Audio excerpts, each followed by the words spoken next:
Good evening. Welcome to the Beaverton School District School Board Business Meeting for Monday, April 27th, 2020. We appreciate you all joining us virtually through our YouTube channel. And we'll be starting off our meeting this evening by hearing from our OSEA President, Diana Hess.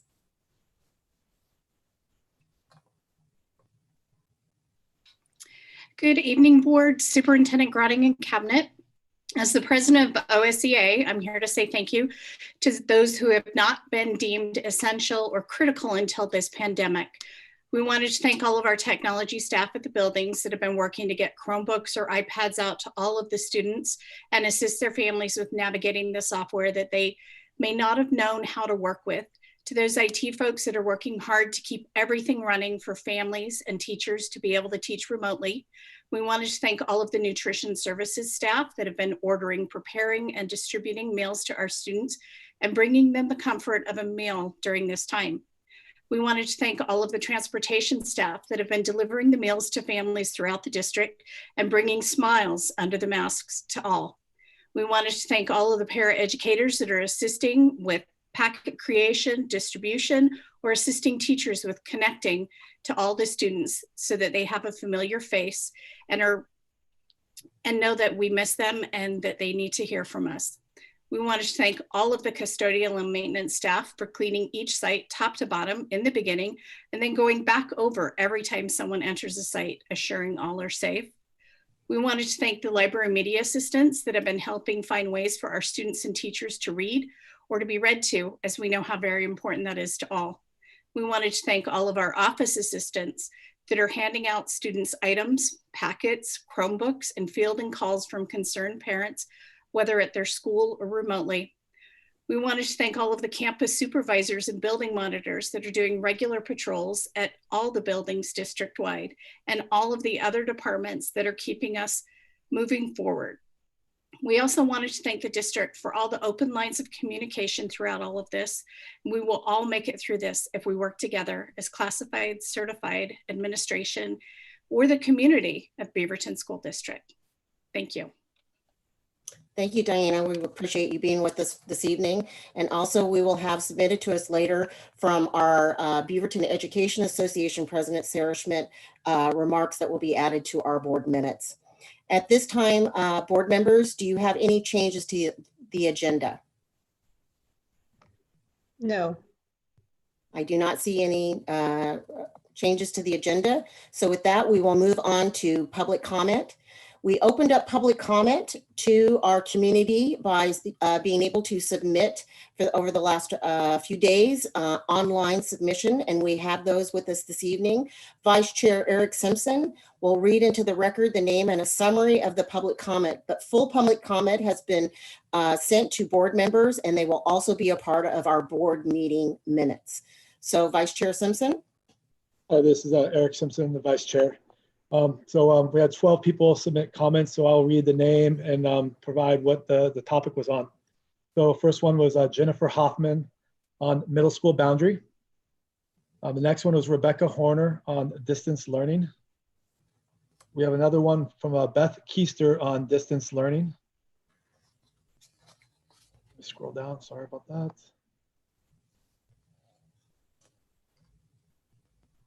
Oh. Go ahead. Yeah, give me one more second. Sorry, my Word document's freezing up. Would you like me to read the rest? I apologize, Becky. If you don't mind, yes, please. Nope, that's all right. We had Joe Nowinski, who also asked us about how we were dealing with distance learning. Michelle Vogels, who wants to know how the school closure is affecting our students and our parents' mental health. We also have a Randy Lauer that would like to know what we're going to do about the graduating class of 2020 and how we're going to honor them. And we have a Jennifer Brinkerhoff, who also is asking how the middle school boundary adjustment will be proceeding. And I apologize profusely to our community if I do not do a proper job of pronouncing your names. Rishay to Chakraparta, who also was questioning what we're doing with the middle school boundary adjustment, and was asking about some of the changes we'll be making. Nadia Hassan, who had several concerns about screen time and getting to our most vulnerable students and our community resource fund. And Olivia Sill and Dal Walsell, who also were questioning about our middle school boundary changes and how we move forward. Jody Monroe wanted to know what we were doing about the COVID-19 and what kind of changes we have with some of our families. And then our last one, Divya Rao, also inquiring about our middle school boundaries. And again, for everyone, all of our board members have your full public comments, and they will also be entered into the public record as part of our board minutes. But we appreciate you all taking the time to share with us your questions and concerns. At this time, we'll start moving into our reports, and our first report of this evening is from Superintendent Don Grotti. Thank you, Chair Timchuk. I just want to reiterate what Diana, our OSEA President, said. Just a big shout out to all of our staff, our support staff, administrators, teachers, doing just a phenomenal job in the short time that we've had to get distance learning up. And we're making headway every day. We're solving issues. But then also one special shout out, and that's to all of our parents and families for helping us do this.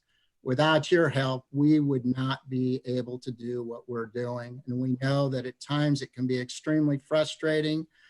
Please let us know what those frustrations are, and we will do our very best to reach out and try to solve some of those issues. But just thank you to all the students, parents, other family members that are in this with us. You're helping make a great efforts, and your efforts are making a difference with our children. Want to talk a little bit about COVID-19 and let you know we are in weekly contact with Oregon Health Authority and our county health officials, and we're reviewing numbers. We're getting notified of any positives that are either possibly a student and or an employee, and taking the proper protocols. I want to give a special shout out to Josh Gomez and Carl Mead on the operations side, and his entire staff working to do everything that's possible to keep our students, our families, and especially our employees who are coming to work in different aspects. And we continue to be in contact with those folks and looking at ways that we can get through this and get through it safely. We are still evaluating middle school schedules. Our goal is to have a middle school schedule selected by October 1. And this has slowed down some of that process, but that is still our goal, to have a schedule in place that when we open up for the 2021 school year, that we will have a consistent schedule with our middle schools. I know there was lots of comments about the middle school boundary process. As you know, we put our middle school boundary process on hold. Our board wanted to ensure that we had adequate public input. And during this coronavirus, we knew that it was limiting some of our folks to be able to get out and provide that input. We continue to take written input, and we continue to monitor the governor's order as far as social distancing. When that order is lifted, we will continue that process. We are hoping that that order will be lifted soon. We are under some timelines and constraints in which we will need to move forward. But at this time, we're still on hold. And as soon as we're able to go forward with that process will continue. once again, a big shout out to our advisory members for being on hold. I know that you were probably hoping that this was about ready to be wrapped up or wrapped up by now. So thank you so much. Implementation of the Student Success Act. We're still under requirements to provide information and to work with our Department of Education in finalizing that process. Our application is in, it has been submitted, and we continue to work with the Department of Education. We know that funding for this act is in peril and will not look like what it was expected to be, but we are still moving forward, and we will keep you, the board, our community, updated with any changes or requests from the Department of Education that we might do. Distance learning. This has been quite a journey for us all. And I talked before, it's been a journey for administrators, staff, teachers. It's been a journey for our students, and it's been a journey for our parents as well. What I want you to know, we are making changes that improve the system every day. Right now, we're really trying to work on consistencies across the system. We hear where we have better engagement in some areas than in other areas, in some schools, across grade levels. And we're really trying to work with staff and administrators to make sure that we are providing some consistency across the system. I would say if you're having problems, please report to your principal, you report to the central office, and we'll try to help whatever those needs may be. A lot of it revolves around connectivity, possibly a device. We have a help system in place that are helping students. We know at the very beginning there was a long wait time. We believe that wait time's coming down now as we go forward. We also know we still have some students that are not connected, and we're trying everything in our power. Steve Langford has just done a magnificent job in trying to garner resources to make sure that every student has the opportunity to be connected. The district has allocated resources to ensure that no student who needs to be connected is not connected. If you know somebody out there that is not connected and it is an infrastructure or resource issue, please let your principal know, please let the central office know, and we'll do everything within our power to be able to get that rectified. I think another issue that has garnered a lot of voices to come forward, and that has to do with graduation of the class of 2020, as well as grading and reporting and credit attainment. As you know, the state of Oregon under Colt Gill and under the direction of the governor came out, and we are doing a pass incomplete. We are not offering grades at this time, and we are being directed not to do so, and we will continue to do that. One of the reasons that they did this was really looking at equity, and I agree with that. That decision. We want to make sure that we are really not doing any harm to any of our students. Also, while this is taking place, we know that there are students out there who have worked very hard to try to improve their GPAs, and it's important for them, for that work not to go unnoticed, and especially when they're applying for colleges, that they're not harmed in any way. Just before this meeting, I sent out a message to cabinet members and to the school board regarding a message from higher education and Colt Gill, where they are working constantly with higher education entities, not only in Oregon, they're working with private schools, they're working with colleges across the nation to ensure that there's no harm done to any of our students, and to make sure that their hard work does not go unnoticed, but really we're trying to focus and make sure that there's no harm done to any of our students. And please know that economics is playing into this decision. We have some folks that are connected and have that ability to stay connected. And to be real honest, depending on your income, we have somewhere we're estimating probably between 1,000 and 3,000 students still that do not have that ability to be connected, and we do not want to do harm to them in any way. We will keep you updated if you have questions regarding college applications or anything we can do.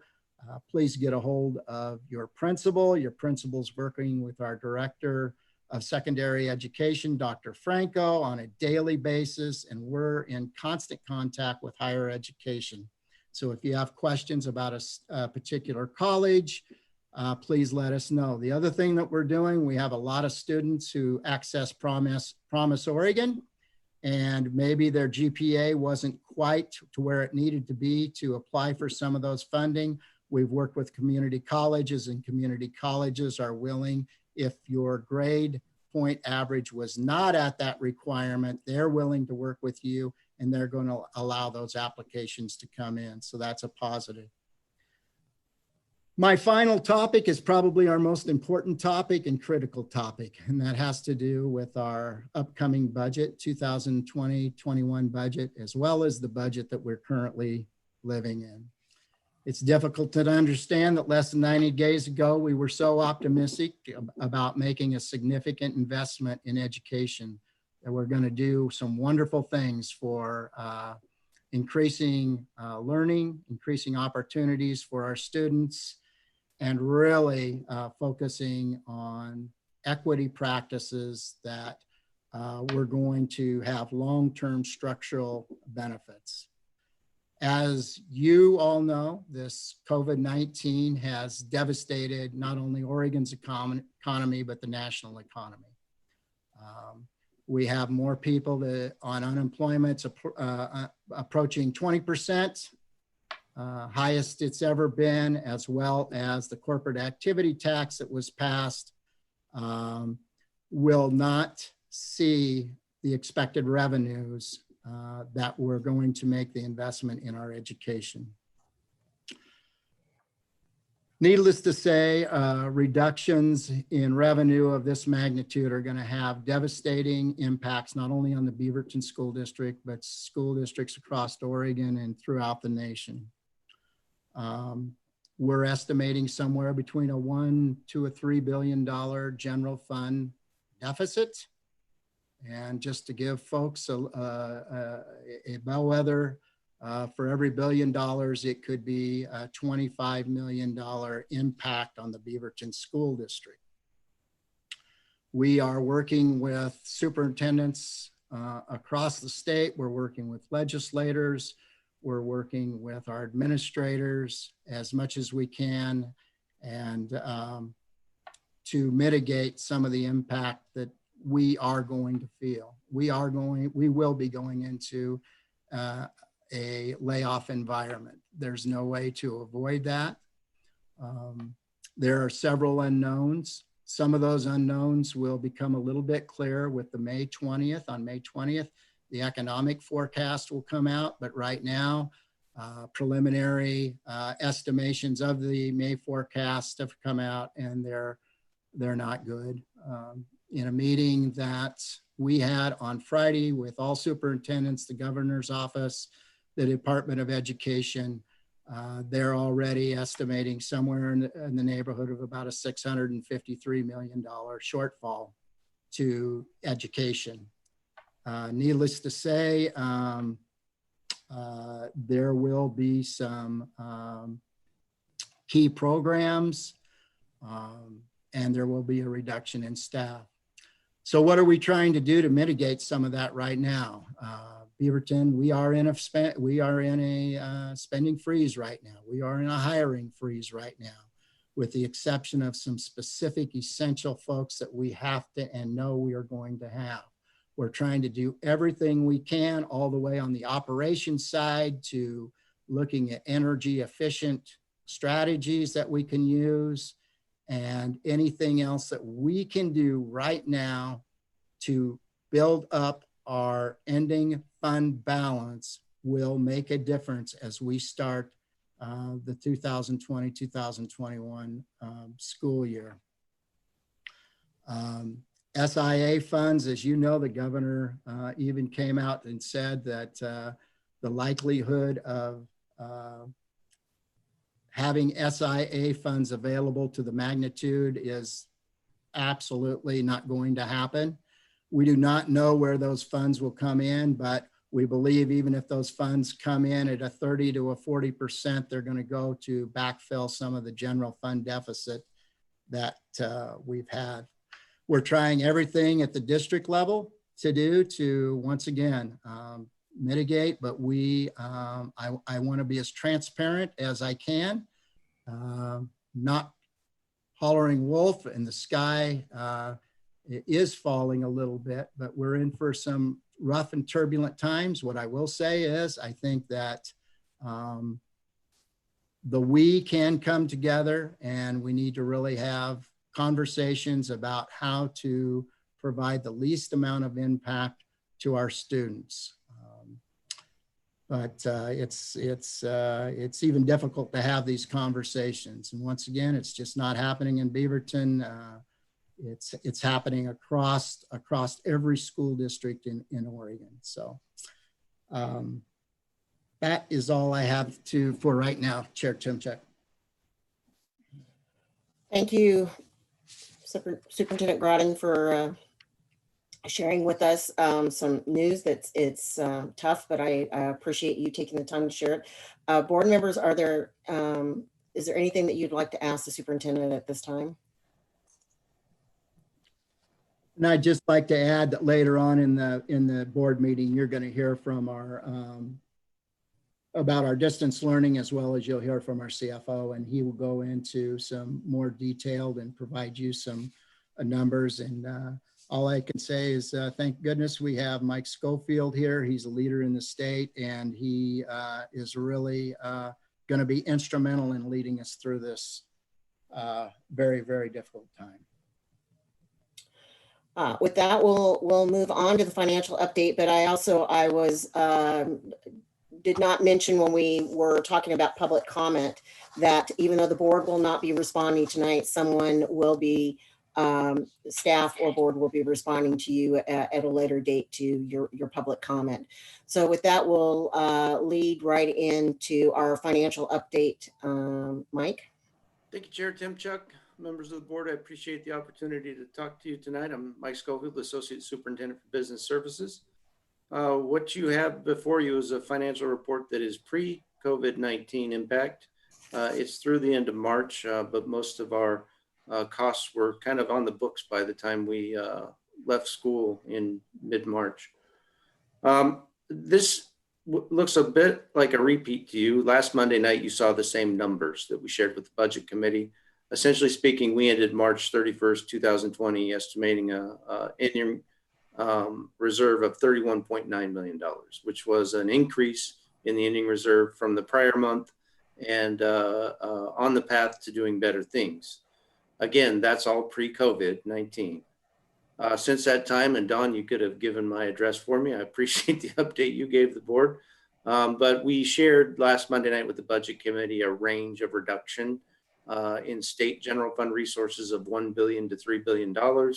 Again, our impact is approximately $25 million on the low end to $75 million on the high end in terms of reduction or shortfall in our district. Right now, it feels like it's trending somewhere in the middle. Maybe, again, all that is dependent on the May 20th forecast, but that's kind of where we are today. We've issued spending plans requirements for all of our schools and departments. Those are due to me at the middle of next week. Again, we're trying to put the brakes on spending in this 2019-2020 year so that we can have as many dollars available as possible to retain folks as we get started in the fall. I would only add that as Don mentioned, May 20th is the forecast, and that's going to be an important number. And right after that, I'm pretty confident the legislature will be called into session to try to deal with that shortfall. So they'll be looking for ways to handle the shortfall and decide, where the dollars will end up. The state does have some options in terms of reserves, probably in a better position than they've been in the last couple of recessions. So that's encouraging. But again, we'll have to wait and see what comes from the legislature when they go into special session to balance the budget. We're also keeping a close eye on any additional federal money that may come our way or our state's way that might be helpful. So stay tuned on those. Okay, thank you, Mike. Are there any questions on the financial update? Tom? My question is more of a request, and that is if there are advocacy opportunities coming up with the state legislature or with our federal delegation, I just ask that we be included in those efforts, because I know how important bringing in any dollar we can to the district in the next biennium and even beyond that will be. So please keep us in the loop. Excellent, Tom, we'll do. And Donna? I'm just curious of how this is going to impact our budget meetings as we go forward. I know we're going to have another budget meeting here pretty soon. So I know in light of all these changes, I guess we really don't know exactly what our budget's going to look like yet, but we know there's going to be reductions. Can you kind of comment on that for the budget committee's perspective? Sure. I think this is going to be a particularly frustrating year for our budget committee in that we're going through a budget process that has timelines and deadlines that we need to meet, and we need to have a budget in place by June 30th. Our issue will be what will we know and how much can we react to that after the legislative session? Will they be done sometime in early June, late June? The last recession in 08-09, we didn't know our funding level till late July. So the budget we have in place was the pre-COVID budget. We know there'll be impacts. We will be dealing with process internally to start looking at reductions and prioritizing reductions. But again, until we know a number, we won't have a lot to share. So we may adopt a budget that doesn't get implemented next fall. So I guess a follow-up question is, I am assuming we're probably going to build it with the worst case scenario, I assume, because we have to think about who we're going to be bringing back in the fall and all these things, but I'm not sure exactly. What exactly direction are you recommending we follow? Worst case scenario or more optimistic?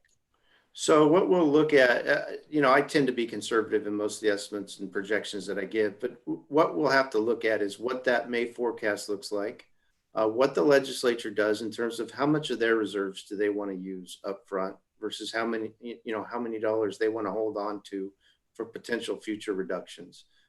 So we'll be careful in our approach in terms of how we budget, especially because if this goes the way it went last time, every quarterly forecast that the state economists put out, the legislature met in a special session, adjusted the budget downward, and the state school fund was reduced 5 consecutive quarters. So we've got to be in a place to where we can have some flexibility so we get our school year started. As you know, it's very difficult to try to make reductions once you've got school in session. So we will be careful and considerate of that. And I think, Donna, the larger factors will be, where are we with our reserves? Where's the state with their reserves? How optimistic or pessimistic was the forecast? What are the downside risks? We'll need to factor all those in as we prepare to get school started next fall. Thank you. Ann? Yeah, Mike, I have 2 questions. The first is just a follow on to Donna. As I understand it, the budget process that we'll be going through will be using information that was prepared before we get this forecast in May.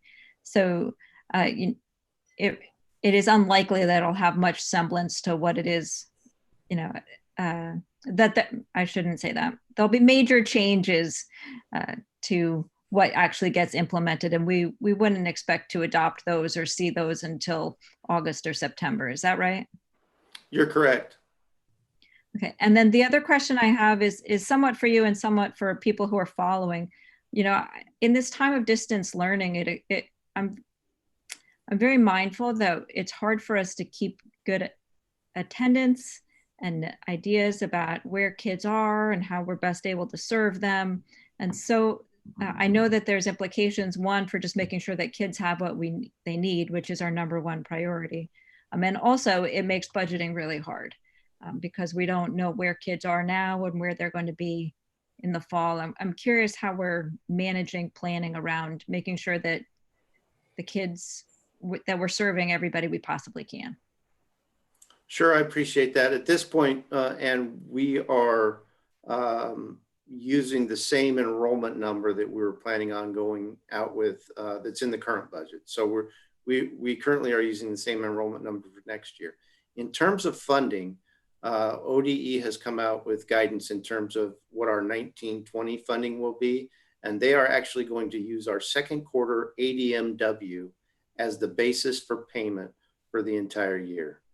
So second quarter, all districts across the state. So for the first time in a long time, I feel a little bit more comfortable that where our numbers are because it was our actual second quarter. So the makeup or the differential that happens next May, I will expect to be slim in terms of major changes to the funding.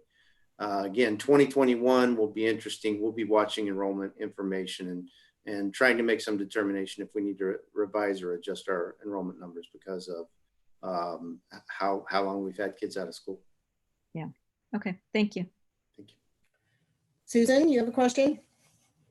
Yeah, so this is looking into next year, and I don't know if this is a question from Mike or Jenny and Carl or all three of you, but the potential that at the beginning of next year, we're still social distancing and the impact of students not being able to sit, you know, so class sizes might look differently because they can't sit right next to each other, and buses may not be able to be full because of the same issue. And what the impact would be in our budget for that. I haven't spent much time looking at that, Susan. I know that we're thinking about it, but I don't know the implications. We'd certainly need Jenny and Carl to help weigh in terms of what that might look like. Yeah, Susan, it's a conversation that we are beginning to have, looking at what the options may be and by level. Implications are very different between elementary, middle, and high. From transitions in classrooms, you mentioned busing. We've got to take a look at all those factors and see what the implications may be. It's Jenny, go ahead. Sorry. I was just going to add that it has the same impacts at the teaching and learning level, and we're really going to have to be planful and mindful of how we move forward, making sure that we have that all together. Do board members have any other questions? Well, Mike, thank you very much for that very thorough, and we will look forward through the budget process and for the board members to get more updates on this ever-changing financial landscape. Next up is the COVID-19 district update, and Josh and Carl. Good evening, board. My name's Carl Mead, Deputy Superintendent for Operations and Support Services. We've got a couple of updates for you. You received materials in your board packet highlighting the majority of items in terms of operations and support services, but wanted to draw your attention specifically to nutrition services. As you know, we are currently up to 20 locations throughout the district. We added 3 that are typically not areas in which we would serve, and that's Nancy Ryle, Springville, and Westview, to be able to reach students of poverty in those sections of the district, and they're working out well. We have 20 routes with a total of 50 stops for food distribution throughout the district, and those are happening Monday through Friday. We're averaging approximately 6,000 meals per day throughout the district, and we've expanded food service to include hot meals. That started this week with hamburgers, chicken sandwiches, chicken tenders, and mozzarella cheese sticks, so trying to get variety out to our students. In addition to that, one of the factors that we're looking at is we have currently 32% of our students qualify for free and reduced lunch and breakfast. Through our grab and go program, we're currently serving approximately 23% of those students who qualify. So we're not reaching all of those students. We're certainly trying to hone where it is we need to be serving students, maybe increase routes, do what we need to throughout the district to meet that need. The next area I wanted to highlight is campus supervisors. We've got 8 mobile teams at the present time. They're assisting us greatly in circulating around the district. You heard Diana Hess mention them earlier tonight. They're ensuring that our grounds are kept clear of students, helping to educate them. We're not necessarily yelling and screaming at them, but we're trying to educate them of why we have our grounds closed at this time, and also to check our facilities for any vandalism that may be occurring throughout the district. Next area I want to highlight is transportation. We currently have 172 drivers who are able to assist us with routes, with those 20 routes. It takes 2 to 3 bus drivers per bus, as one obviously is driving and others are utilized for distribution of those meals at the stops along the way. So employees are rotating into those positions Monday through Friday each week. In addition to that, we have brought back our mechanics in transportation, as we need to continue our safety inspection of all buses and our ongoing repairs. As you know, we have well over 300 buses that we need to service, and we can't shut that operation down. And so we're moving forward with that. Josh and I will be happy to take questions after we're finished, but I'll move forward with Josh at this time. Good evening, School Board. Josh Gomez, Chief Facilities Officer. Our private daycare providers continue their services. We have the company Champions at Cooper Mountain Elementary School, and Club K is working at Terra Linda Elementary School. I will note that in Governor Brown's executive order that was released on April 23rd, it was in there that public school employees are now considered a priority for daycare, along with first responders, emergency workers, and healthcare professionals. So it was good to see that in her executive order. The priorities for daycare are managed by our daycare providers at these schools. As directed by the state, the daycare providers are limiting the size of groups to 10 children or under in the same room. So only staff are allowed in these rooms, and daily temps are taken of all the staff and the students. So far, each of our daycares have not exceeded over 10 children per day in the last 5 weeks, and the numbers remain low. I continue to attribute the low numbers, that our daycare needs are being met by local hospitals, they're being met by other private daycares outside of the school district. However, if the need arises that we need to increase our daycare capacity at our schools, we are prepared to do so and support in any way possible. The note there about Terra Linda Daycare transferring over to McKinley on May 11th, that's in support of our bond project that we have scheduled for coming up. We're going to do a domestic water repipe and a bathroom renovation at Terra Linda. So that move is in order to facilitate that bond project. Moving on to other program updates. For IT, you will see that the number of Chromebooks that were distributed in round 2 to elementary students. Kudos to Steve Langford and the IT department. To date, they've distributed about 9,500 Chromebooks, and you'll have more from Steve Langford later in the brief, so I'll leave that to him. Under facilities maintenance and custodial, I wanted to highlight that we provided guidance to our schools on how to collect student possessions and perform classroom backup. Focus was on safety and gives the principals flexibility to schedule these events as needed. The goal is to have both classroom backup, student possessions completed by mid-June. Many of our schools took advantage of our staff development day, which was last Friday, to get into their classrooms and perform these tasks.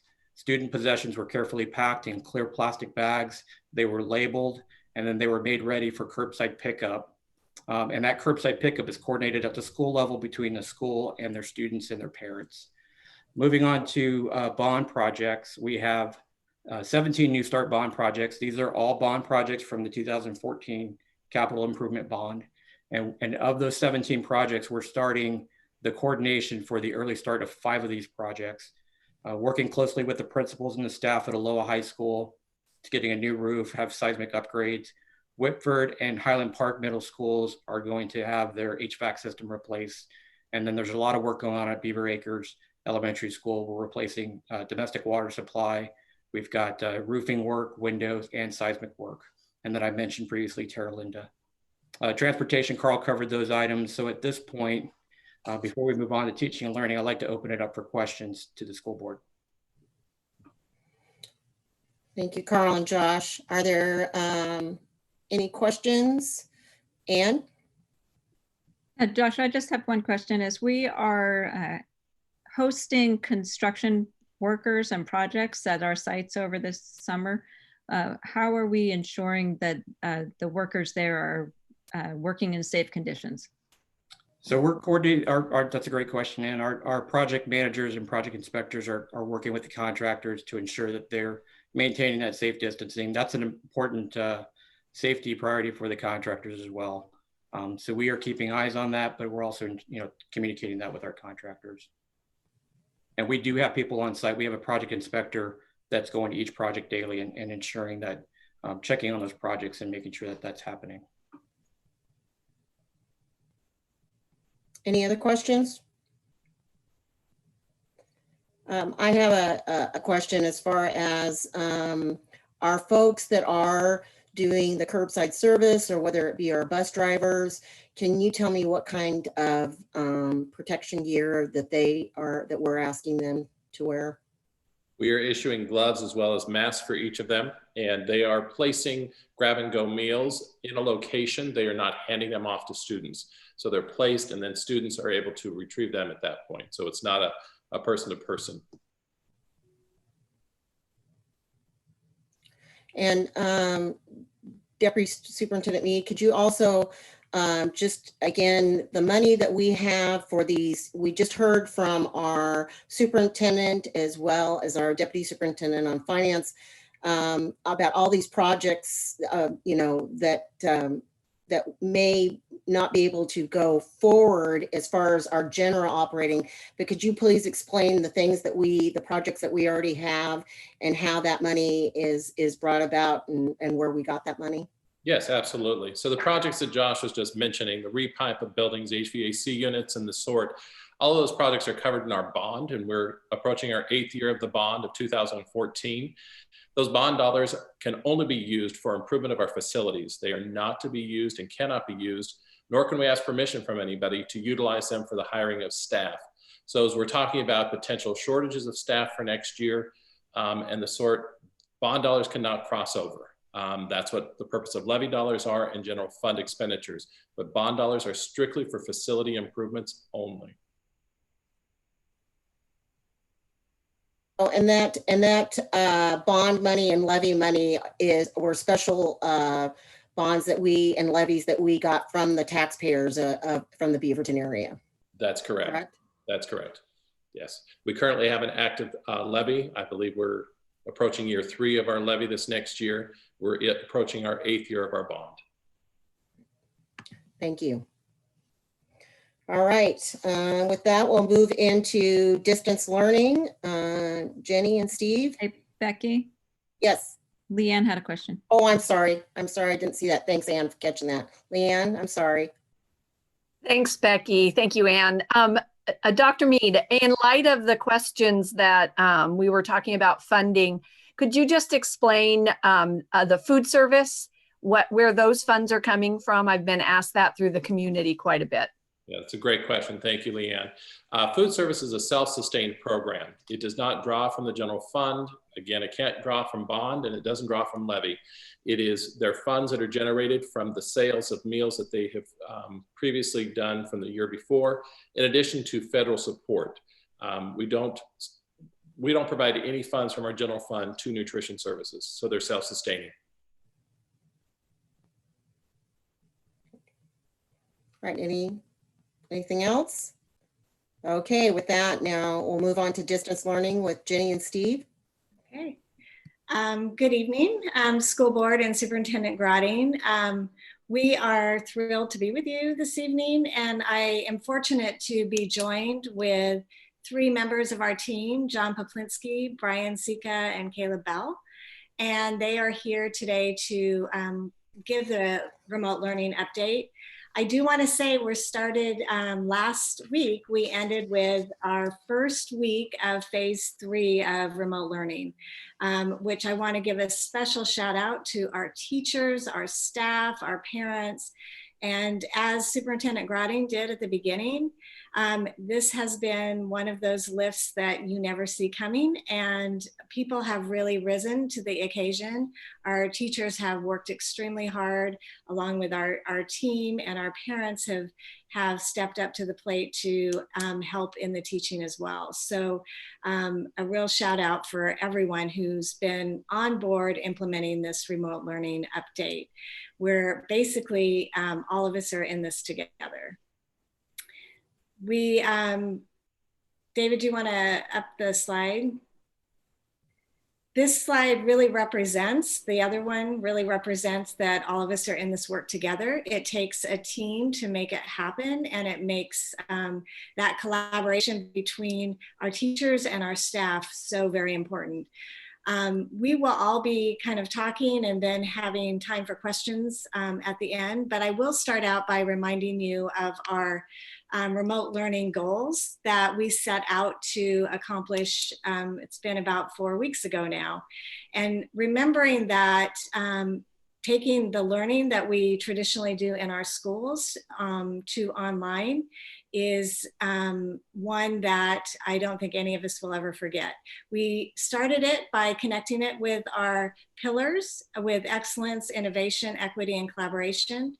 And with excellence, one of the main pieces was making sure that we kept with having relevant learning available for our kids, that our staff would continue to monitor and report and record student progress. And as you know now, that's a big addition to phase 3, is making sure that we are teaching to learning targets and our students are progressing. In the innovation, you've seen how many different things that have been changed in order, teaching strategies to be able to fit into remote learning, everything from Zoom to Canvas to just a different way of thinking. So we're innovating along the way. As far as equity, we've really prioritized, we want our kids to be at the center to make sure that their well-being is definitely met. So that belonging, that care, that connection, all of those social, emotional health pieces are a big draw to our learning goals for the next few weeks. Staff also, we have a commitment to equity. And as you'll hear from both Steve Langford and our team, that equity is at the center and that we want to make sure we're reaching each and every student and communicating with families as well. As you know, that has been a challenge for all of us, and we continue to make strides into hoping that that continues to be better in the long run. And finally, we collaborate. So our team and our TOSAs have been working with teachers to make sure that, as Superintendent Grading was referring to, we're consistent across our district and that all of our teachers have the tools that they need. They have really stepped up to the plate and done more than we're very thrilled for that. So together, teachers and families will co-facilitate learning, design consistent routines, and establish the learning environment. So that brings me to Kayla Bell, who's going to share with you the elementary side of this. Kayla. Thank you, Jenny. Good evening. I want to again thank the teachers. I think that they have worked incredibly hard, and I know each and every one of us is thanking them tonight. And we also want to thank the parents for taking a dive in and helping homeschool, because essentially that's what they're doing right now, and we're helping provide that support. So next slide. So let's take a look at what the elementary instructional day should look like. These were the guidelines from ODE. You'll notice in each grade level, there's teacher-led learning, supplemental activities, and then time for meeting, nutrition, and wellness. At the kindergarten level, we have 45 minutes and 1 to 2 hours of recommended supplemental learning. And you'll see that that grows 60 minutes at the second and third grade level and 90 minutes at grades 4 or 5. Next slide, thank you. So our curriculum, one of the things that was really important to us is to make sure that we had a common learning experience for all students, whether it was in a virtual world or it was with the classroom teachers. So by doing that, our TOSAs created units that were prioritizing learning targets and units that we wanted to make sure that all students had so that they had a common experience. Those units include weekly lessons in reading, writing, and math. And we have science and social studies units that were also in our weekly schedule, and those alternate weeks. The idea behind science and social studies is to have an experience that begins on one day and give students time throughout the week to dive deeper into a project. Our PE and music specialists are also very engaged in this work. They are providing lessons each day as well. We have 2 days a week of music and 2 days a week of PE. We know that many of our PE and music specialists are also joining classroom Zoom meetings and so that they can have a different experience with students as well. Also, social emotional learning is at the heart of a lot of what we are doing right now, because our students, we need to make sure that they are functioning in the household, that they have what they need right now, and that our teachers are there to provide support. Sometimes the lesson may not be as the priority, but the learning and the love that they find from their teachers is where the priority is right now. So how are we teaching? What does our instruction look like? As you've heard these terms before, we have a blend of synchronous and asynchronous learning. We have teachers that have regular Zoom meetings with their entire class if they're able to do, and children can join as they can. We also have small group instruction that's taking place, and we have one-on-one instruction where needed as well. We also know that some students aren't able to participate in a virtual world, so we have prepared paper packets, and those packets were either picked up or mailed out. Those packets really mirror what is happening in the classroom. That was one of our big goals, is that so a student who's not able to connect virtually would still have a learning experience that was similar to their peers. So teachers, intervention teachers, coaches, para support are reaching out to families and trying to connect students to that learning and being there as a support and guide for them as well. Next slide. So looking at attendance and feedback, one of the things we're trying to do is provide formative feedback as appropriate to students. That could be in their seesaw, it could be in small groups, or it could be in a one-on-one setting. But sometimes that formative feedback is just enough to keep the students moving forward in their progress. We are not doing any kind of summative assessments at the elementary level. And really what we're looking for is a couple of different things. We want to be gauging the participation. Are students showing up to Zoom meetings? Are they showing up to their small group sessions? So one is just, are you coming to school every day? And the second is, what's your level of engagement? Are you able to do the lessons that are being provided? Are you able to participate in your one-on-one or your small group work? Are you actually engaged in the learning? So we're kind of trying to keep an eye on that. That's also being done by check-in times 3 times a week at the elementary level. So each teacher's trying to check in versus whether it's a whole group instruction, small group instruction, one-on-one, or even looking in at their Zoom, in their seesaw lessons.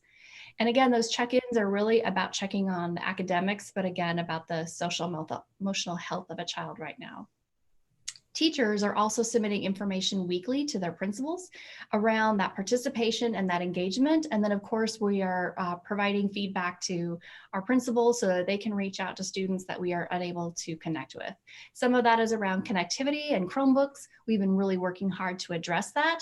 And then if there are other reasons that a family's not connecting, we're trying to make note of that as well. Grading and reporting. Grading and reporting will look very different this year. One of the reasons for that is we're not giving summative assessments, and it's very hard in this virtual world for us to know a true summative assessment for a student. So we're going to continue to give formative feedback as appropriate, but our report card is going to include a statement that will just be pre-filled on every report card around the closure and how long the closure has been going on. And because of that, there will not be marks for behavior, and there won't be marks in content areas either. So we feel like, right, obviously it's hard to give a summative mark on behavior when students are actually with their families. And marks and content around the proficiency would not be accurate for all students, and so we are not going to be giving marks in that area. But we will be including comments in the areas of reading, writing, and math. And our comments really are around whether students' participation, their engagement, their strengths, and a goal for them to work on. We do want to make sure that we have a record of what has taken place during this time. So I think I'm going to pass it off now to Dr. Brian Sika. Thanks, Kayla. Good evening, board members, Superintendent Grotty. My name is Brian Sika. I'm the administrator for Curriculum Instruction Assessment, as well as the AVID District Director. I'm just going to ask that, David, I guess that you go ahead and advance the slide, please. So similar to what Kayla was talking about for our elementary students, the Oregon Department of Education has given guidance around what a student day should look like at the secondary schools. For all of the grades 6 through 12, the minutes are the same. It's just a little bit of details around what they do inside of those minutes, and I'll just try to summarize that briefly. The teacher-led learning and the way I've described that. So just back, yeah, thanks, David. The teacher-led learning, that's mostly what a student would think of as assignments that they've more or less been engaging with all year long. What you would most think of as a kind of typical learning task. Those are the types of things that ODs ask that our students engage with for about 30 minutes per day per subject area. It varies a little bit depending on if they're on an alternating block, whether that's closer to the 30 minutes or the 45, but generally speaking, around that 30-minute mark per subject per day, and sort of, if we have something typical, what typical would be right now. And then another 1 to 2 hours in supplemental activities. Those can still be tasks related to the content and academic in nature, but they are much more broad as far as how tied they would be to a grade or to kind of like credit, if you will. And then finally, those last 2 hours, again, like Kayla was saying, just really focusing on the nutritional, social, emotional, and just wellness of our students and families in these unique times. So David, could you please advance the next slide? So the what we'll be teaching, we've given guidance to teachers both broadly to reduce the number of learning targets that our secondary teachers are using to design their classes, try to focus on targets that would have covered the entire scope of the class, whether it's a year-long class or a semester class, try to focus on targets that lend themselves to many different forms of assessment.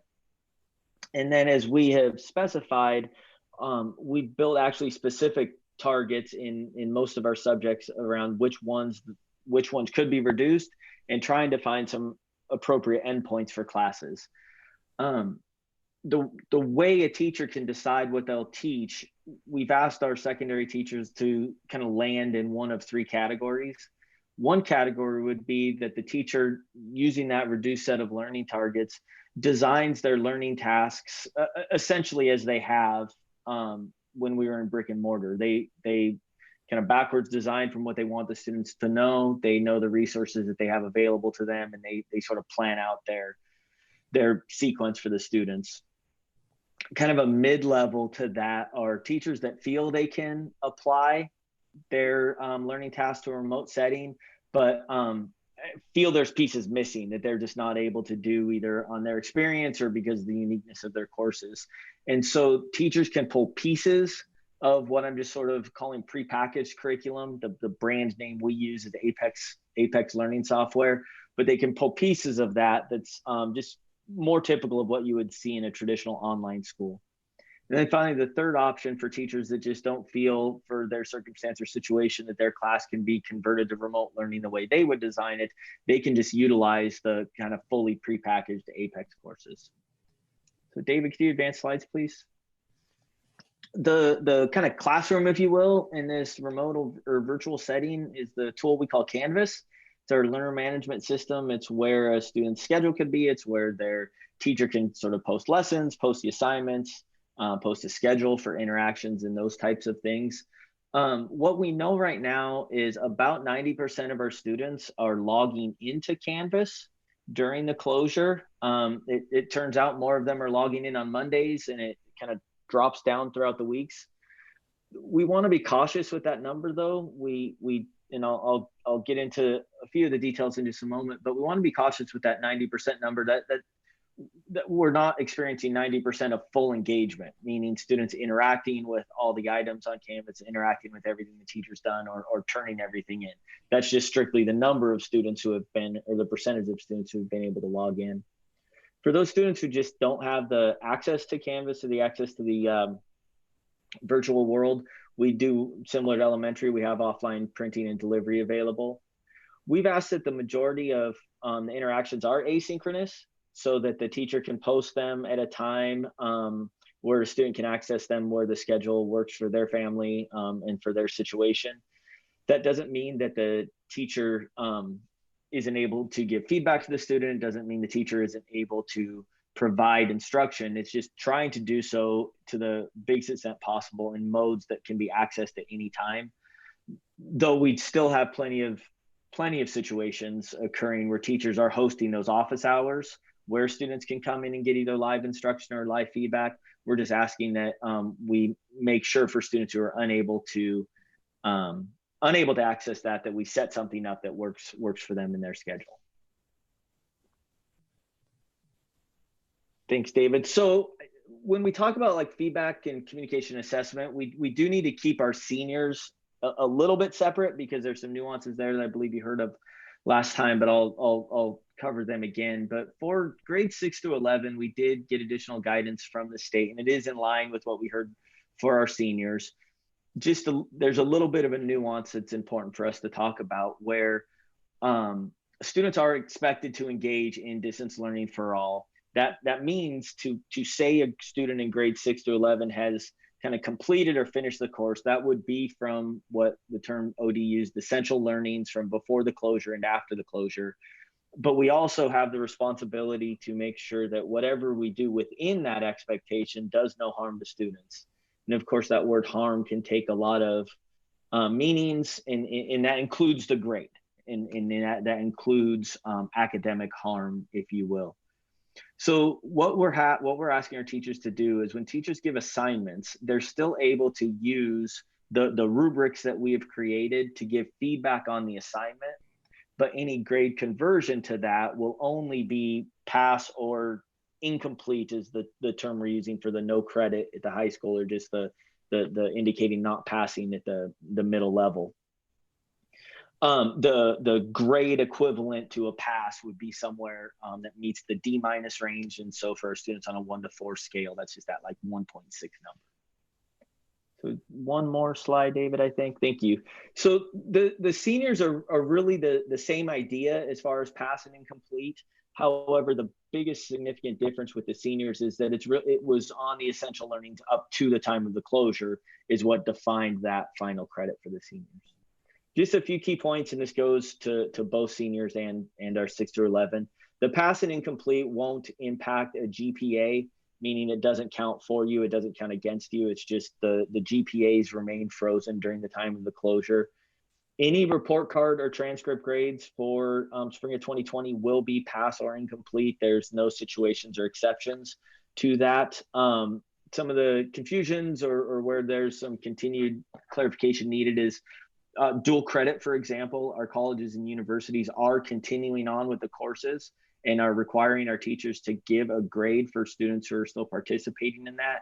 And we've worked with all of our college and university partners, and they fully understand that the Beaverton transcript will not be the same as what the college transcript says. So our transcript will still be pass and complete for anything that we transcript. Any incomplete mark, if an incomplete does happen to happen, a student just was not able to show that essential learning before the closure, was not able to show the essential learning after the closure, that incomplete can be made up to a pass really until the student ends up graduating from Beaverton School District. So David, can you go to the next slide, please? We do want to acknowledge challenges or highlight some challenges that we're continuing to try to work through. And I think making sure we remember just the humanizing side of this and this impact on just the daily lives of our families is something we're just trying to be most supportive of. We know that our parents are navigating their own work schedules. We know that our families not all our families access language, they don't access our materials, they don't access things in the same way that all of our families do. All of our families have many different needs, and so we need to continue to support that. As we talk about delivering paper packets, it's how do we still make sure to provide quality feedback to them? How do we receive those packets back? Then how do we keep a feedback loop going in a timely manner?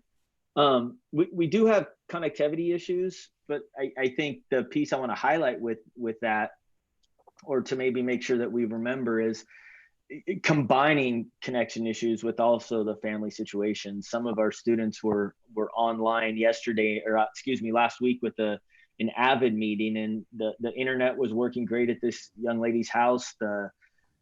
the Zoom meeting like we're doing now is working wonderful, and her little brothers and sisters were climbing all over her during the entire time of the session. And so while that student we probably is included in our 90% that are logging into Canvas, the what she is able to produce is going to be a bit more challenging for her because of that situation. And those are the pieces that we're just continually to try to overcome.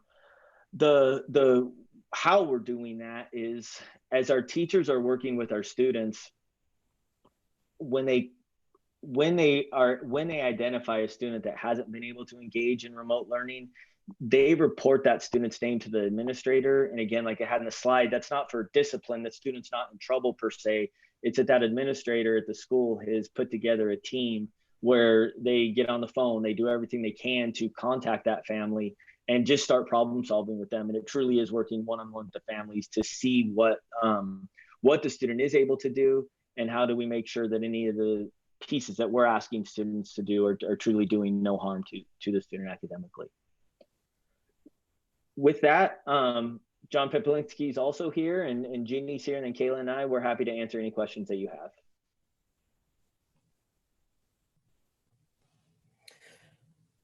So is John going to talk, or? I'm sorry, Becky. No, John doesn't have prepared comments. Okay, so just as a resource, we appreciate that, John. So the board does have a couple of questions. So Susan, we'll start off with you. So my question is about grading. I saw something by one of the high school principals about, like if a class is incomplete, you might have to take summer school. So I mean, I'm personally confused about how, what the decision would be where a student needs to either retake a class or they're not moving in if it's an incomplete, what does that mean? Sure, Susan, I think I can probably best answer that one. So without going into every single possible scenario, the most likely case where a student will earn an incomplete would be a student who was not demonstrating a passing grade before the closure. So at March 13th, they had an F on their report card. And during the time of the closure, they were not able to improve that at least, numerically to a D-, which would have provided the pass. So the most important thing that does is that communicates to that student that they haven't done the learning necessary to progress forward. A little bit more pragmatically, what it shows, they wouldn't have credit towards graduation if they were a high school student.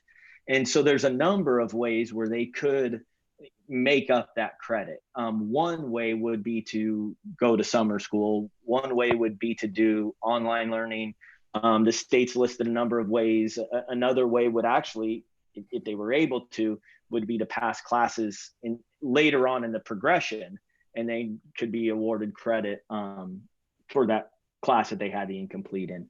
But the situation is this: most common way a student would receive an I would just be that unfortunately they've been failing the class from the entire second semester.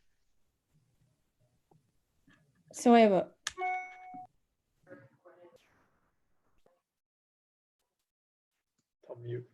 You're muted. Yeah. Follow-up question that no one can hear.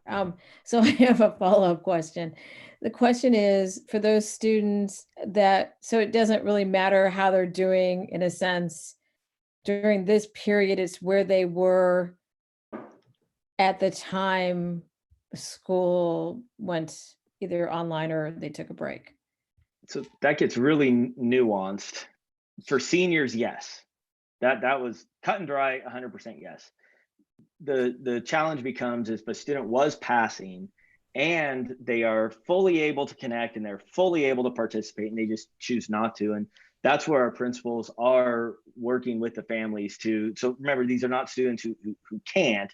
It's that challenge of we are expecting students to remain engaged if the situation does allow them to. And so when that comes up, Susan, if a student were passing and then just we stop hearing from them, that's where that team that the high school or the middle schools put together, and they reach out to that family to see how we can better support them. Okay, so now I'm going to ask one more question because it kind of follows up with that. Now I'm muted.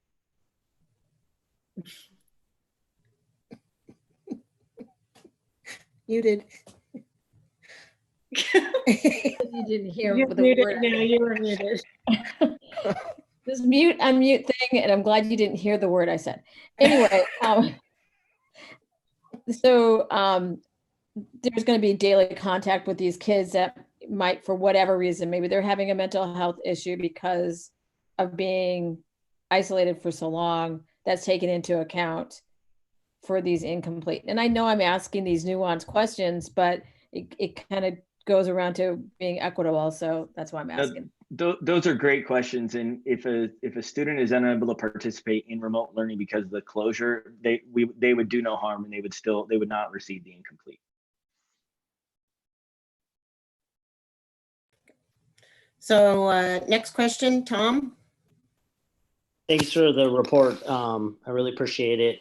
I'm trying to understand how many of our students we're reaching and at what level, and then kind of, any sort of breakdown what that looks like by school, by grade level, subgroups. But the basic question I have is how many of our students are turning in their daily assignments? I heard you referenced the 90% number to log into Canvas, but I'm wondering how many kids are we engaging on a daily basis?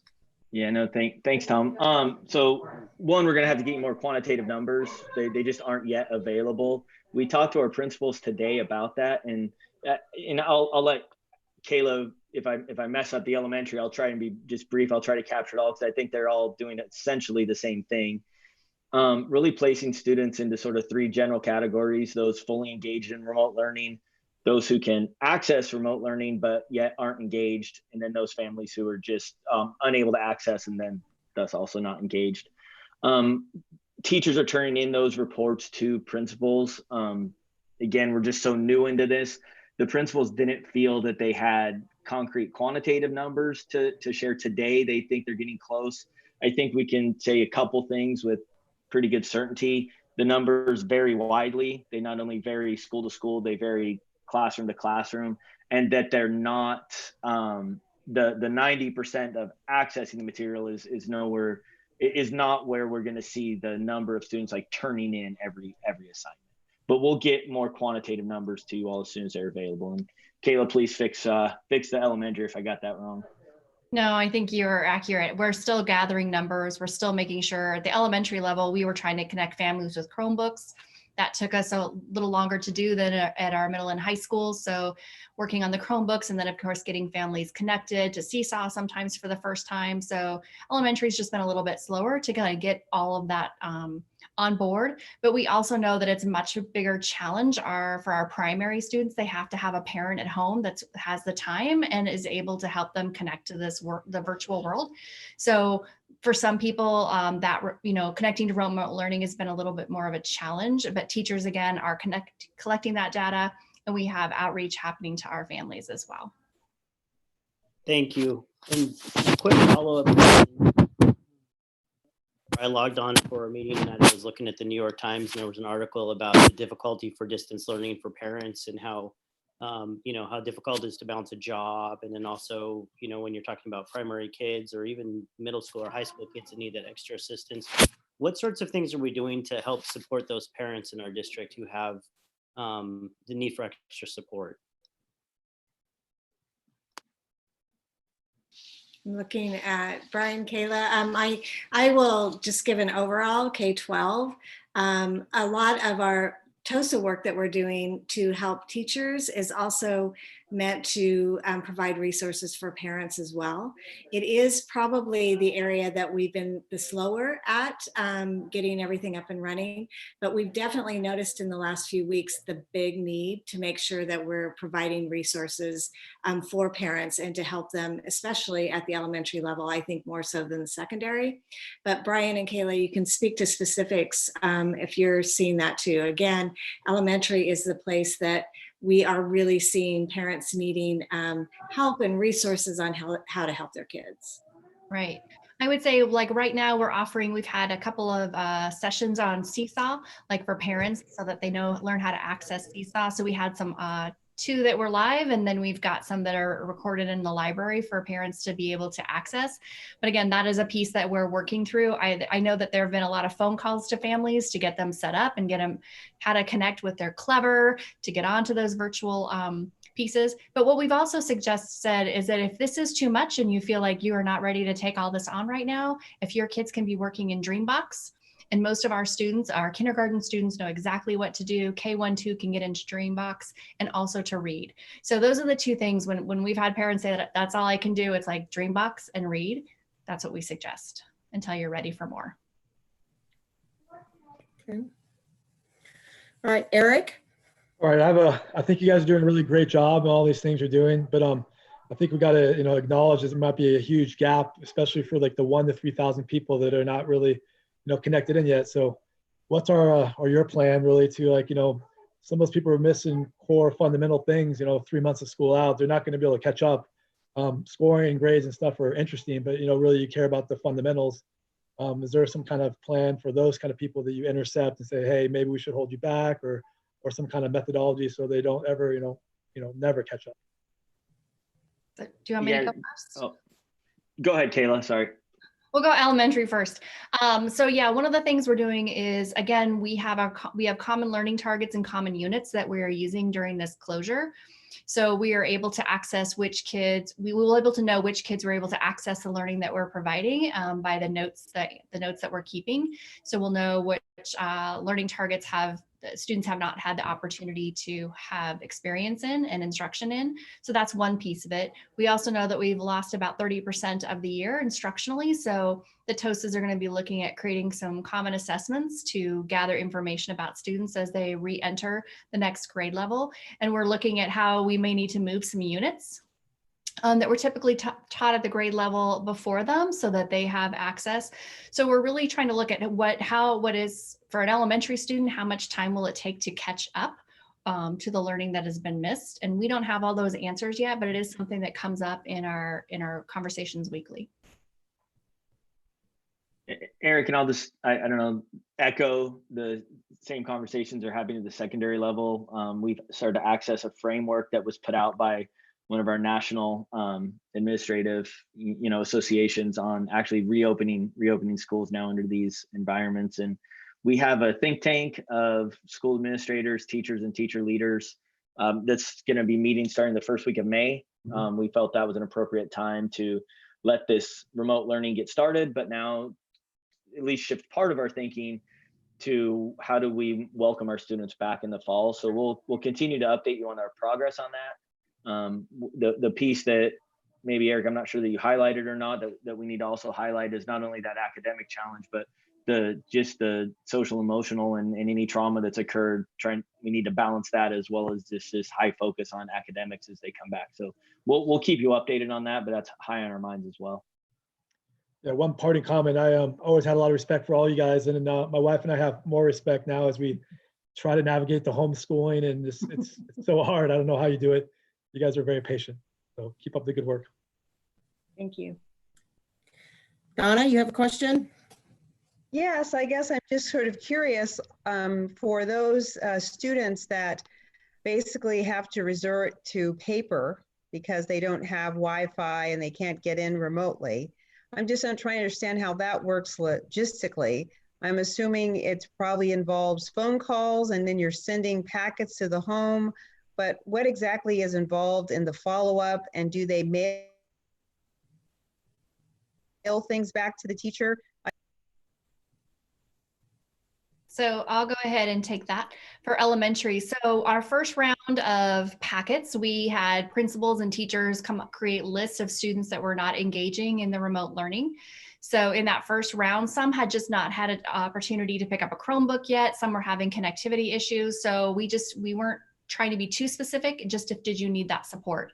So we had packet pickup at the elementary schools, and then any student that wasn't able to pick up that packet that day, we mailed those packets home. So we'll continue to do a second round of that work. And again, that work is mirroring the work that's happening in the classroom. That was really important for us, for those students to have that same common experience. And then the packets themselves are not coming back because, again, we were looking at how do we have packets come back in this environment and get them to teachers to provide feedback. And we realized that was not something we were going to be able to tackle. But what we do have is teachers are following up with students in the home environment. So they would be calling and they also have access to that packet. The packet is also available for any family who just wants the packet on our public side and under remote learning. So parents are welcome to download a packet if they'd like one as well. Is there any comments from how that's working for middle and high school? It seems like older kids, they could probably do things on their own more so than involving a parent, but how's that working?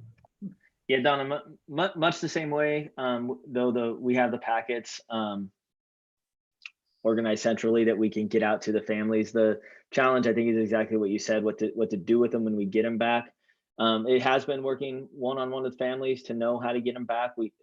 Similar to what Kayla said, we're not asking them to mail them back in.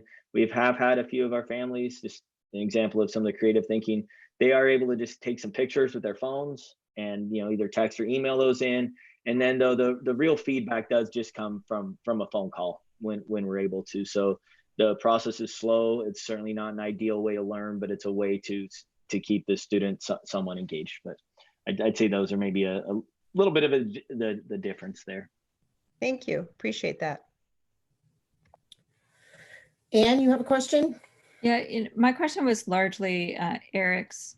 I think it's heavy on my heart how we are going to need to be supporting students, not just now, but as we move forward. And, I just picture that it's sort of this rolling wave that we're just going to have to support students where they're at instead of trying to catch them up, because we're going to be in different places than we ever thought we were going to be. So I guess actually this is a request to you, Chair Timchik, that as we move through this planning stage, I hope that this continues to be on our agenda, how we plan for kids, not just for fall of 2020, but fall of 2021. And we are going to just have this time where we're adjusting where targets are, both for learning as well as their social emotional state, because we're all in uncharted waters, and kind of building that plane as we fly it. Good comment. So Susan, did you have another additional question? Well, it was more of a thank you to Jenny and her team. And I know John Peplinski didn't say anything, but I know his team is the backbone for how all of this is happening. So I just wanted to thank all of you and your teams for making this online process happen. And I know it's not easy, and appreciate it. And I too am saddened by the students that are not able to have access remotely. So again, thank you for all your hard work though. Thank you. We appreciate that tons. Thank you. Donna? So I was wondering, how are we doing compared to other school districts? I know sometimes I do get calls from other school board members asking how we're doing in comparison. That people are always interested. Are we further ahead? Are we about the same as far as getting the rollout, for example, of the remote learning? I'll maybe take this one. Every day I get requests. Sometimes they're afterwards and they said, I want you to know, I hope it's okay. We basically stole all the stuff on your web. We're stealing the stuff from you. And then we get the honest ones who actually call and they ask Donna, could you share this? And I know that John Poplinski, Teaching and Learning, all of the folks, they're sharing things with other districts every day. And also, I think they were so impressed with Beaverton, the Department of Education actually sent a team to come and work with our folks and see what we're doing. So, I'm just so proud of this entire group, what they've done. And I would just not say they're producing some of the best online learning right now, distance learning, remote learning going on in Oregon. But I would challenge and say, I think all across the country too. We have other folks across the country, some consortium districts that are borrowing things and information from us. And I think it's just important to remind folks how quick we did this. It was like, wow, building a car from scratch and having a short time to do it. And it really, I think what it really did, it caused our departments to have to work with each other better than they've ever had to work with each other. Our IT department under Steve, our teaching and learning department, working with operational staff, because this just doesn't happen. I think it's really caused us to work together better. And I think that while none of us likes to be in this, we have found some amazing teachers out there that are engaging students in ways that we could not have dreamed about. And they're really going above and beyond. So hopefully when this is all over, we're able to glean some of these great innovative strategies on how to engage students, how to work with students, and we'll be able to incorporate that. This pandemic may cause education across our country not to look the same, and it's stretched us. There's been a lot of tears. We talk about people putting in 10, 12, 14, 16-hour days to make this happen, and especially getting this up and going. John, our TOSAs, administrators, people who were right at the core, knowing they were under such a time crunch and getting it up, getting it going, and they really wanted it to be of quality. Just a great crew. But to your question, Donna, people are using what we're doing every day in Oregon and across the nation. Great question. Thank you, Don. Yes, I guess.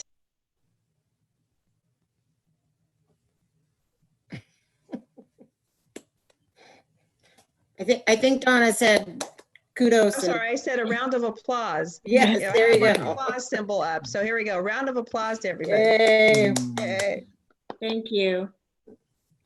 So thank staff, teaching and learning staff, and this definitely was a we project, and we have not landed anywhere. This is an ongoing, and as Anne mentioned, the year 2020 is going to have our asterisks beside it for so many reasons. And this is going to be something that we will be constantly pivoting, addressing for years and years and years to come. And we still have yet another challenge of how we meet all of these critical needs in a very unstable economic environment.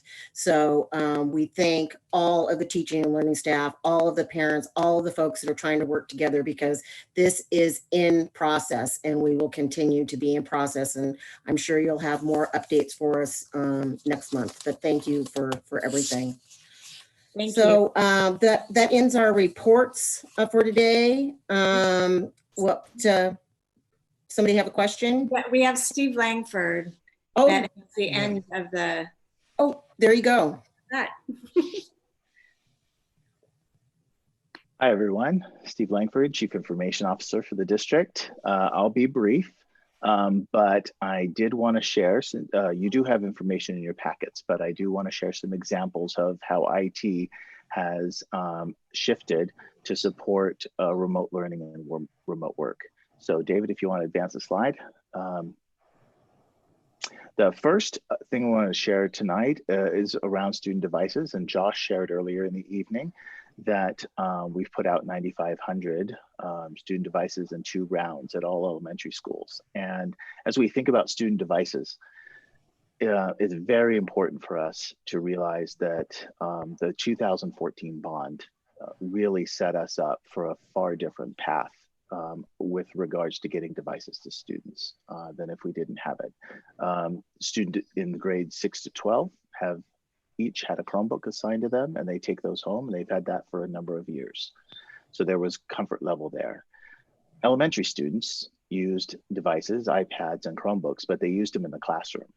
And so our immediate challenge was kind of the graphic below there. We had carts and carts and carts in 34 elementary schools. We had 15,000 elementary students, and we didn't know who needed a device and who did not. And we had a time frame that was immediate.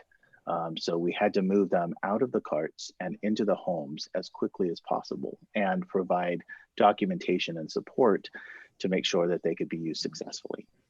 If you want to advance the slide. We did 2 rounds of deployments, and we realized that, and speaking to what many have said tonight, this really worked across the system with high degrees of collaboration. We asked for volunteers, BSD staff who were able to come into schools and help us, and we had over 200 people respond in about 24 hours that they would like to come and be a part of this. We had IT staff in the back that were reprogramming systems, and in some cases writing new code that would let us quickly shift counts so that they would be able to be used from home for elementary students. The technology support specialist, appreciate Diana mentioning them at the beginning of the meeting. In each building, they kind of acted as the point person to make sure that the process was followed. We were able to get the devices out of the carts, sanitized and cleaned, and then put together with individualized instructions with student username and password for each student. Building principals were fantastic about assembling their staffs as well. And then finally, our facilities team really making sure that the buildings were accessible, supporting in every school I went to as part of a deployment. The custodian was an integral part and was present and working with us. So it was really a collaborative effort across the system. And as I mentioned, 9,500 Chromebooks went home in 2 distribution rounds, April 1st to 3rd, and then 9 to 14. The next slide is, if you did not get a chance to experience it, I'm going to give you a short virtual experience of what one looked like. This is Rock Creek Elementary, and you can see that it's probably small on your screen, but you can see a number of people in yellow vests. They're all maintaining social distance. Those are the teachers at the school and the staff at the school. And students, cars would drive into the parking lot. It was contactless, so they would hold up just the information that we needed to get their Chromebook to them. It was placed on a cart and moved to the car. It was a very orderly, what you see here is not traffic jams. It was a very orderly process throughout, and principals did a great job of contacting their communities, saying we're not going to run out. And they sequenced it by letters of the alphabet. So we did not have everyone showing up at once. So it was a great time. Van doors would open, students would be able to see their teachers. And it was just a really good experience. If you want to move on. So something that is moving to a good experience from a bumpy start was our student help desk. And this was something that was conceived and launched within about 2 days. On April 1st, at the same time we were launching Chromebooks into homes, we launched the student help desk for 40,000 students and their families. 5 staff were all we had initially to be able to populate that help desk and provide support. And so coupled with Chromebooks going home, there were high wait times, and there was just no way around that.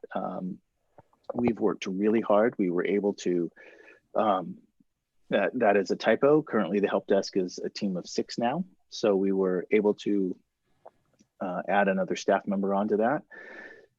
Just to give you a sense of the first 3 weeks, for 40,000 students, we had 2,239 tickets that were opened. Most of those being phone calls in to the system, but some were emails. We resolved most of them. Most of them get resolved very quickly, usually the same day. But some of them are a little bit more challenging, and so that's why that number is less than the total number of tickets. And that was as of last Thursday. Our staff help desk is a separate help desk. It is, we have 3 people who take care of all of our BSD staff now working remote. You can see the numbers there that have been opened and resolved. And that represents about 300% of normal volume that we see. And so this move to remote work impacted IT in terms of we had to be able to very quickly support people, not in a building, not physically accessible, but from home. And so thankfully, the help desk, both of them are working very well. Most of our student wait times now are measured just within a minute to 2 minutes. It's not long wait times at all. So I think that's because families are now more comfortable with the devices and the processes and the software being used. So hopefully we're going to see that stay decline or stay static. If you want to move on, David. Some additional improvements. The move to remote work for staff triggered us to rethink security. And there's some detail in the packet, but Zoom was a great tool. And it is a great tool to connect our students and our teachers and our staff together.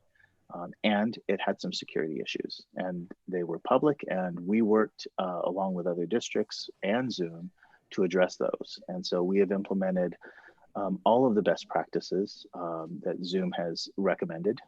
Some are controlled centrally. So for example, the ability to admit people through a waiting room, the ability to require a password on a meeting are central control. Some are best practices that we're sharing out with staff, such as locking a room when everyone's in. And so staff have been good, I think, about understanding the need and employing those best practices. We did have some Zoom bombing incidents early, like many districts, and what we've seen is a decrease over time from those. VPN, virtual private networking, this was another big change for staff, and it was done so that we could keep the same security levels that we had while staff are working remotely. And so we've transitioned people to using the VPN. Our systems require it, so staff have been very good about adapting. One system that requires it is our phone system, and we've moved almost 5,000 phones from a physical device on a desk to being an application on the staff's computer. And that's working very well. That was a tough challenge, I think, to implement, but staff have gotten very used to it. And as we think about things that might not change back, I wonder if phones will be one of them, the way we think about how we call each other. I just want to conclude with some challenges, and we've talked about some of these. Connectivity remains a challenge and is a challenge for us. We have a number of strategies we're using and exploring right now to make sure that we are providing connectivity for families who need it. At the high school, we have Sprint 1 Million, and that's been a great partnership. We're in year 3 of that. We do have Khajiit hotspots for middle school students. We've had those for a few years through a grant from Khajiit. What we were lacking was anything for elementary. Last week, we received our first shipment. 300 hotspots have arrived, and they are being distributed to staff. Starting the day after they arrived, we were able to start moving those out to, not staff, sorry, families who need them. So we're working on that. We've also got partnerships with Comcast and Internet Essentials. And so we are looking at a number of options. Buses have been mentioned.